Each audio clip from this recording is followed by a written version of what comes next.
4. En Canal 4.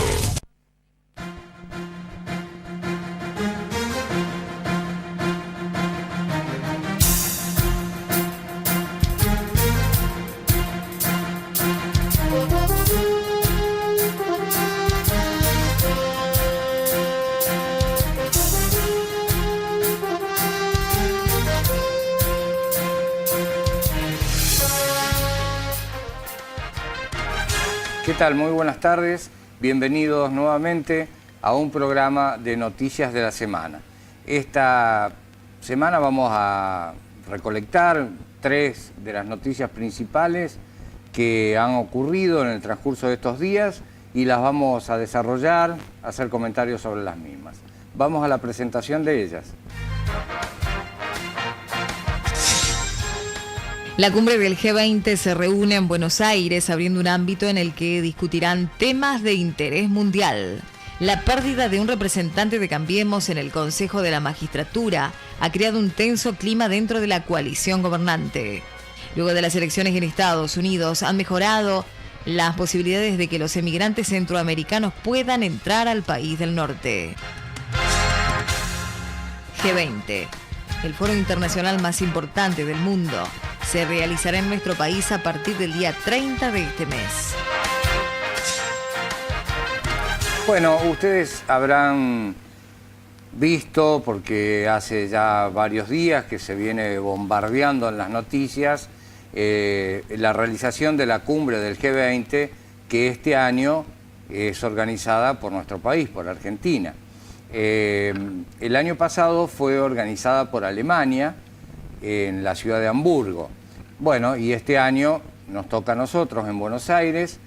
Es una cumbre de una reunión sumamente importante de los principales mandatarios, presidentes, primeros ministros, ministros de Economía, presidentes de bancos centrales, de cada uno de los países participantes, que por supuesto son 20, por eso se llama G20.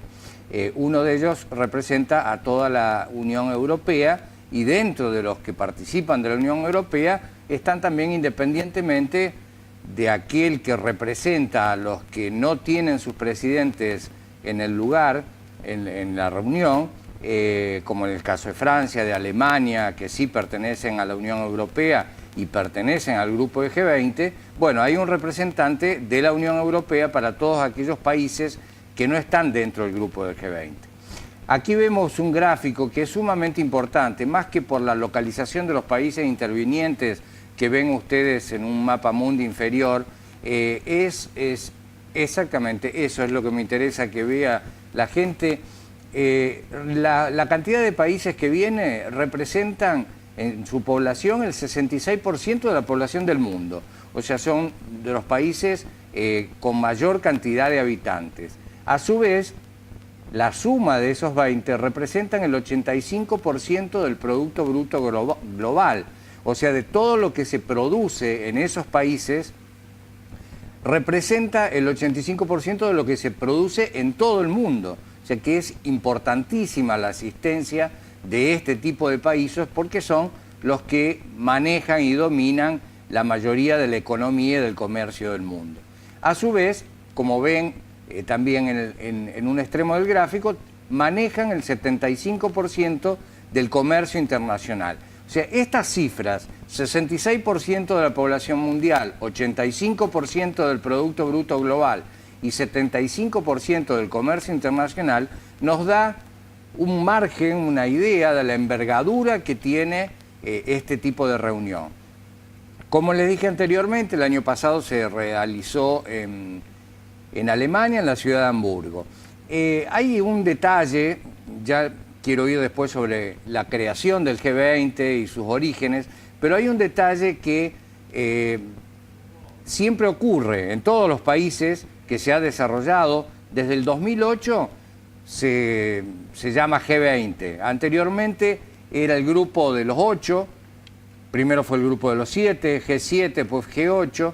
Bueno, en el 2008 se vio la necesidad de incorporar más países, porque había muchos países, como el caso de India, de Brasil, que eran los países emergentes en ese momento, y en un momento, el 2008, recordemos que fue de una hecatombe mundial a nivel financiero, con la caída de las bolsas de Nueva York, Lehman Brothers y demás, que desencadenó en Europa también la caída de los bonos basura, que se les llamaban, sobre todo con el tema de la construcción. Bueno, esa hecatombe, como le decía, mundial, hizo pensar de que era necesario hacer una alianza mucho más amplia. Por eso se lo incorporó a más países, dentro de los cuales entró Argentina, por ejemplo, y no España. ¿Por qué? Porque por la cantidad de superficie que tiene el país, por la producción que tiene Argentina, por la cantidad de habitantes, es como que hay una serie de requisitos que tienen que ver con esto que les mencionaba anteriormente, la cantidad de habitantes, la superficie del país, lo que produce. Así hicieron, en eso se hace un cálculo y que llegó a que superamos a España en su momento. De todas maneras, España sigue siendo como un país invitado. Argentina, por ser el organizador este año de la cumbre, tiene la posibilidad de invitar a 2 países.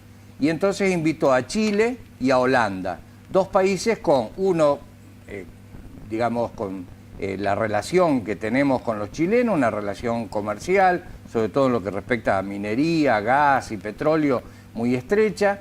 Y Holanda, un país que siempre es como que nos ha dado una mano en los distintos ámbitos donde Argentina ha cuestionado algunas cosas de índole, sobre todo económico, ¿no? Bueno, se va a realizar entre el 30 y el 1 de diciembre.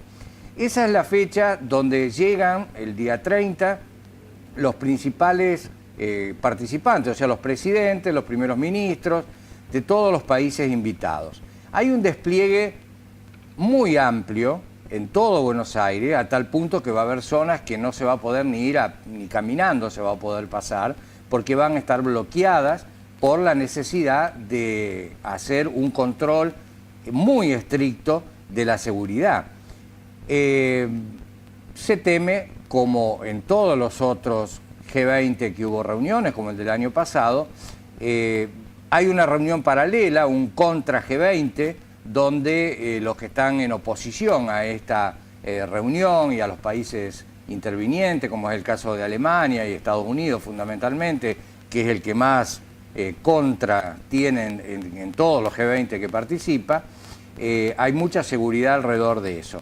A tal punto que se esperan 7.000 personas, pero solamente Trump tiene 1.500 custodios en general, que es lo que trae. Más de 1.500 personas, independientemente del grupo que va a hacer las reuniones.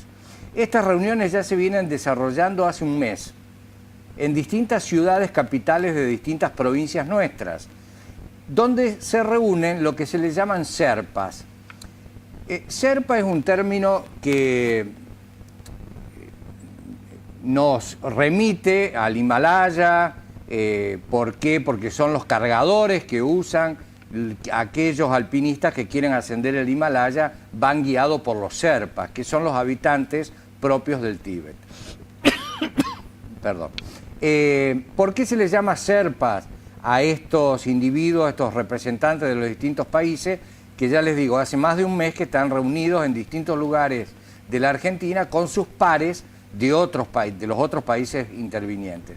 Y se les llama Sherpa justamente porque son los guías de los economistas, del ministro de Economía, del primer ministro, del presidente, que le van pasando los datos durante ese mes de reuniones de qué es lo que se está tratando y país con país qué es lo que van a tratar específicamente. Por ejemplo, una de las cosas que más se espera es la reunión entre Estados Unidos y China, que vienen con un conflicto muy serio en las relaciones comerciales, poniendo impuestos, gravámenes de un lado y del otro, y bueno, se supone que en esta reunión, que es un poco demarcatoria de lo que se va a hacer durante todo el 2019, lo que se trata acá es lo que va a marcar un poco la política económica, social y de desarrollo financiero durante varios años, pero fundamentalmente sobre el año que viene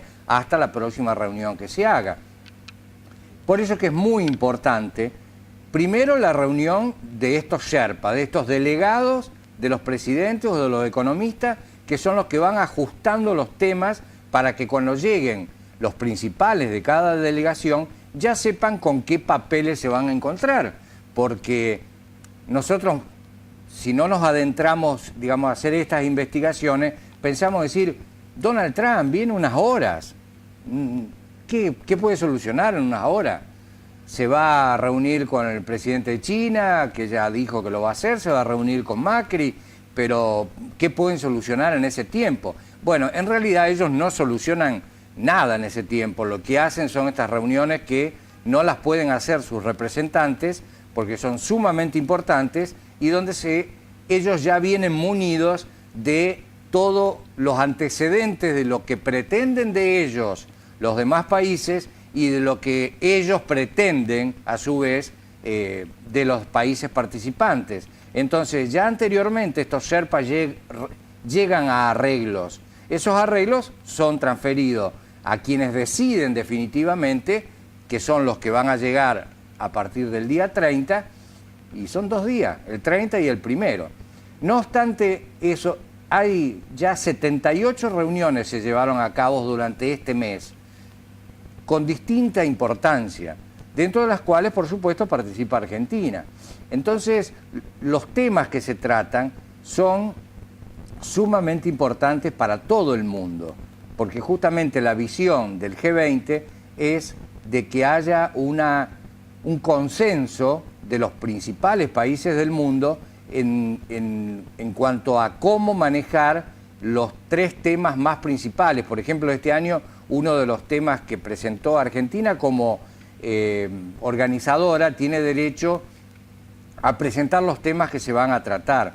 Uno de los temas principales es el tratamiento del hambre, de la necesidad de ayuda a ciertos países, sobre todo del norte de África, que la están pasando muy mal, y bueno, el G20, uno de los temas que va a tratar es esto. Otro de los temas que se van a tratar son las relaciones comerciales entre todos los países, cómo se aceita esto como para que fluya mejor y, a su vez, centrar un poco el poderío de cada uno de ellos, porque Estados Unidos, independientemente de que sea la primera potencia del mundo, tiene un presidente que en estos últimos 2 años se ha puesto muy duro, llamémosle así, ¿no es cierto?, en tratar de proteger toda su industria nacional, no dejar entrar productos de otros países. Bueno, y China, que es un gran exportador hacia Estados Unidos, también dijo, bueno, si ustedes no nos dejan entrar productos a Estados Unidos, nosotros no se los dejamos entregar a China. Esa es una disputa que supuestamente se va a llegar a un arreglo en este G20.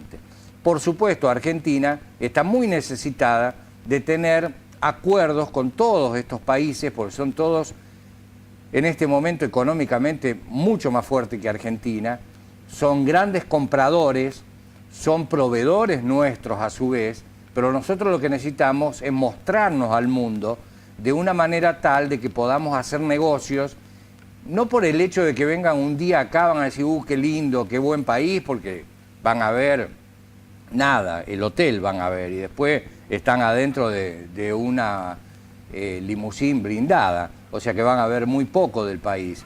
Pero indudablemente lo más importante es lo que hicieron todo ese grupo que yo les mencionaba anteriormente, que ya llevan más de 30 días haciéndolo, que son los que han pasado inadvertidos y que son los que se llevan el verdadero concepto del país y de las necesidades que pueden tener y en qué le podemos servir, porque seamos sinceros, no vienen para regalarnos nada, vienen para ver qué tipo de negocios pueden hacer con nosotros y a su vez nosotros defender qué tipo de negocios podemos hacer con ellos.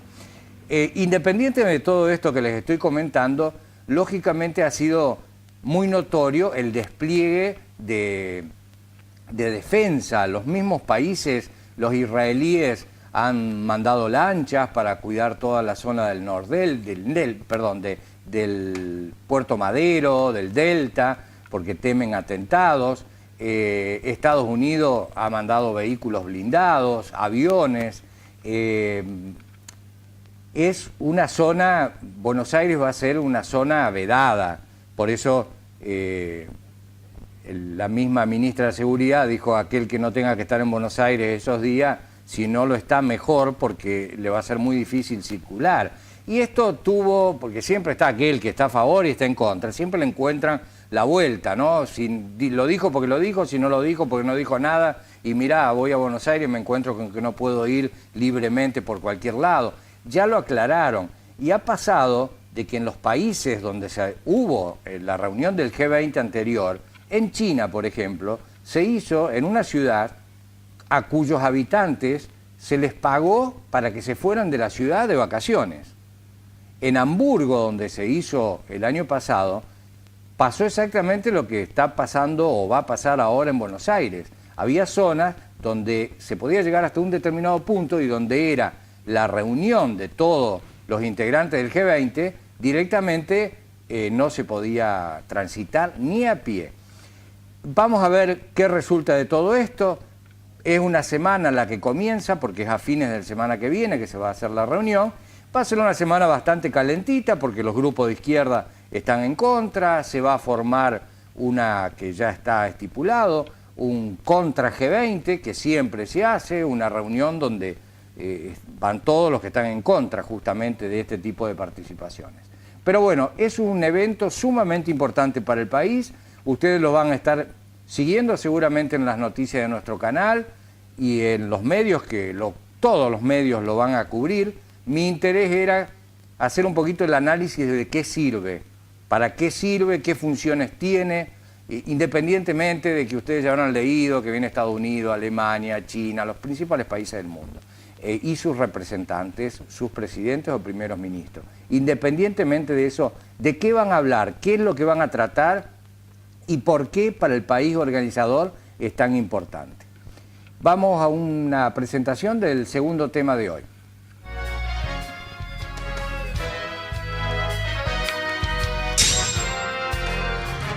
El radical Mario Negri debió dejar su cargo en el Consejo de la Magistratura y de esta manera el oficialismo queda en minoría.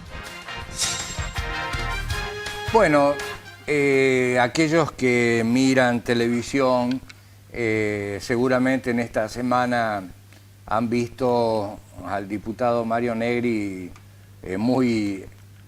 con mucho fervor, muy enfervorizado, defendiendo la pérdida, un poco tarde quizás, la pérdida de su banca en la magistratura del Senado.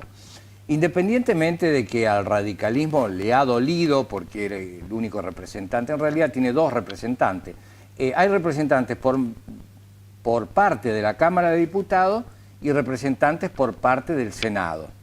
Vayamos por parte, quiero explicarle esto. Representantes del Senado, representantes de la Cámara de Diputados, de distintos partidos. Cada Cámara define quiénes son los que va a mandar al Consejo Consejo de la Magistratura. El Consejo de la Magistratura es el ente que controla y designa a los jueces. Durante el periodo anterior, antes de esta renovación, nosotros siempre estamos acostumbrados a ver, y normalmente con términos que son exclusivamente para aquellos que manejan las leyes o abogados, donde se habla de distintas, por ejemplo, tal juez fue apartado del caso, o tal juez fue recusado de tal caso. Bueno, esa terminología que a los gente de a pie nos cuesta entenderla, que es cuándo es una situación, cuándo es la otra, tienen que ver con las partes intervinientes en los casos. O sea, se puede recusar a un juez, ¿por qué? Porque se lo considera de que, supongamos, yo tengo un juicio y considero que ese juez ya en otra sentencia estuvo en contra mío, entonces yo digo, de nuevo va a estar en contra mío, puedo intentar recusarlo. Por ejemplo, un ejemplo simple. O por razones de ser un familiar de quien me acusa, por ejemplo, o muy amigo de quien me acusa. Todas esas cosas son internas dentro de cuando hay un juicio entre una parte y la otra y los abogados que defienden cada una de las partes. En el caso del Consejo de la Magistratura es que se le hace un seguimiento, o por lo menos se le debiera hacer un seguimiento, a todos los jueces y cómo se han desempeñado en las distintas causas. Durante el periodo anterior, esta comisión del Consejo de la Magistratura tuvo una actuación muy merecedora, porque, no quiero equivocarme, llegó a destituir a 30 jueces y a 14 de ellos lo ha hecho renunciar. O sea, ha hecho una investigación, no nos olvidemos que son muchos los integrantes que participan y que han hecho investigaciones sobre las actividades de estos jueces, cómo se han desempeñado en cada uno de los casos, si no han sido partícipes de irregularidades, y bueno, a los que lo han encontrado en estas condiciones han sido juzgados y han sido apartados. Ya les digo, 30 han sido destituidos y 14 han renunciado. O sea que es una cifra que más que alegrarnos, porque es lo que debe hacer este ente, la Cámara de la Magistratura, más que alegrarnos nos tiene que entristecer de que entre unos y otros son 44 jueces que no estaban haciendo lo que tenían que hacer. Por lo cual nos lleva a ese comentario siempre que en otras ocasiones lo he hecho en cuanto a la independencia del sistema judicial y de cómo van a terminar todos estos casos, cómo han terminado muchos de ellos, algunos abandonados, algunos que se terminaron perdiéndose porque ya se pasó el término de hacer alguna acción, como fue en el caso de Menem, por ejemplo, con la explosión de Río Tercero.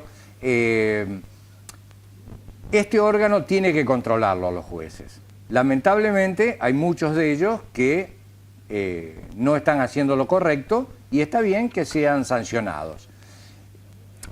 Ustedes veían la imagen ahí de Mario Negri haciendo un discurso y discutiendo sobre este tema.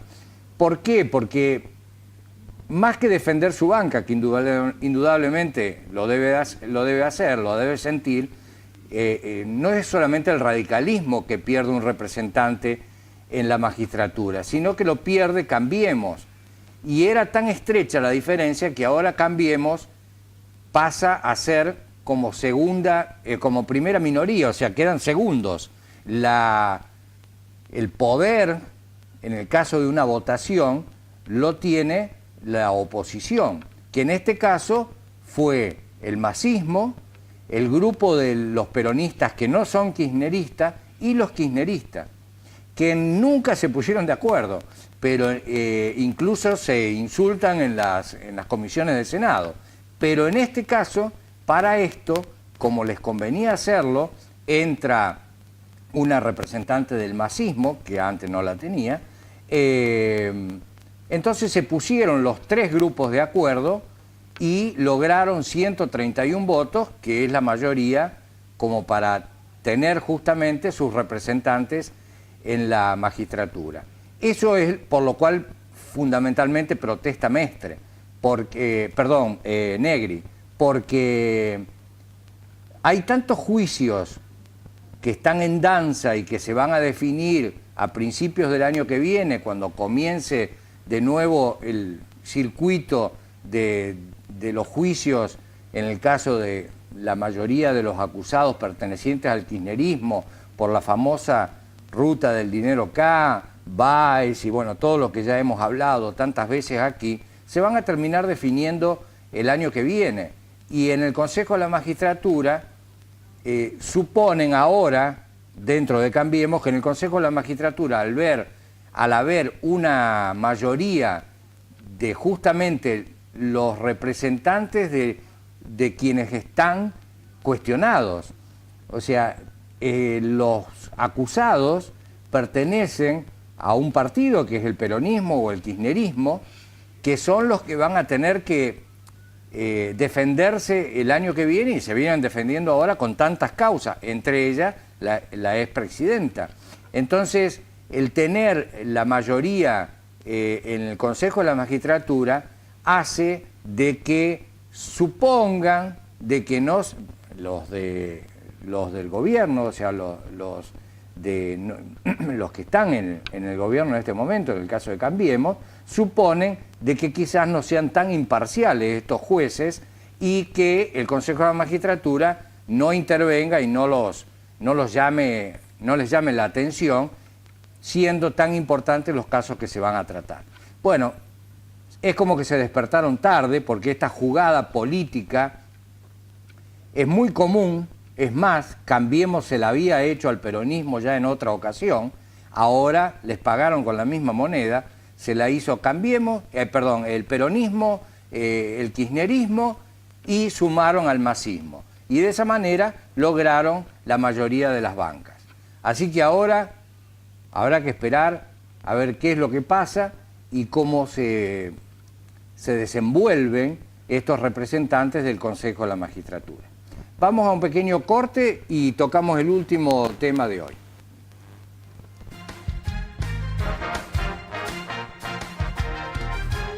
Un juez norteamericano habilita que se reciban las solicitudes de ingreso a Estados Unidos de aquellos migrantes a los que su condición legal se lo permita. Bueno, este es un tema que lo vengo tratando, lo venimos charlando con ustedes durante casi todo el mes de noviembre. Recordemos un poco los orígenes, desde, creo que fue el día 3 o 4 del mes pasado, de octubre, se empezó a formar una caravana de hondureños que querían llegar hacia Estados Unidos para poder entrar al país del norte y reiniciar una nueva vida. Los hondureños fundamentalmente cansados de los asesinatos de las pandillas de la droga, de los cárteles de la droga, que son más fuertes que el propio gobierno y que el propio ejército, en todo sentido, en armamento, en logística, bueno, y hay asesinatos a mansalva, asesinatos así, decir 20 por día, era normal. La gente que quiere vivir un poco tranquila, en un ambiente económico muy desfavorable, con un gobierno que fue reelecto con trampas en las mismas elecciones, hay mucha gente que se cansó, agarró su valija, sus hijos y marchó hacia lo que esperan un futuro mejor. El recorrido era de casi 4.000 kilómetros. La mayoría lo hicieron a pie. Pasaron primero por El Salvador, después entraron a México y hoy ya están en la frontera. Dentro de ese tiempo que les llevó llegar hasta allá, encontraron en su camino gente que los apoyaba, que les daba asilo, un lugar donde instalarse para descansar un día o 2 días antes de reanudar la marcha, servicios de emergencia, sanitarios, sobre todo para los chicos. Fueron recibiendo apoyo y a su vez se fueron sumando gente de esos países. Del mismo México se fueron sumando por todos los pueblos que han recorrido, porque recordemos, ellos entraron por el sur de México y tienen que recorrer todo México hasta el norte, hasta Tijuana, que es donde están ahora. Si logran pasar la frontera, entrarían a San Diego, en Estados Unidos, que es la ciudad más cercana de la frontera. Después de ahí cada uno se irá para donde quiera. Muchos han ido quedando en el camino. Se han quedado algunos en México, otros se han quedado en El Salvador. ¿Por qué? Porque se cansaron, porque encontraron alguna oportunidad. De todas maneras, son más de 7.000 los que están esperando en la frontera, y con el agravante que los mismos mexicanos de Tijuana los están discriminando, porque ellos mismos también están pasando por serios problemas. Es una ciudad fronteriza que tiene muchísimos problemas con la droga, con los cárteles, por lo que pasan a la frontera con Estados Unidos, la droga. Entonces, el mismo pueblo de Tijuana, la misma ciudad, los ha rechazado un poco, ¿no? Y bueno, de todas maneras, están acampando ahí, esperando poder pasar a Estados Unidos, esperando ahí en la frontera. ¿Cuál es la variable que ha habido? Que en ese interín se produjeron las elecciones en Estados Unidos, que eran fundamentales porque si Trump conseguía un apoyo muy fuerte, la situación de estos emigrantes no iba a cambiar.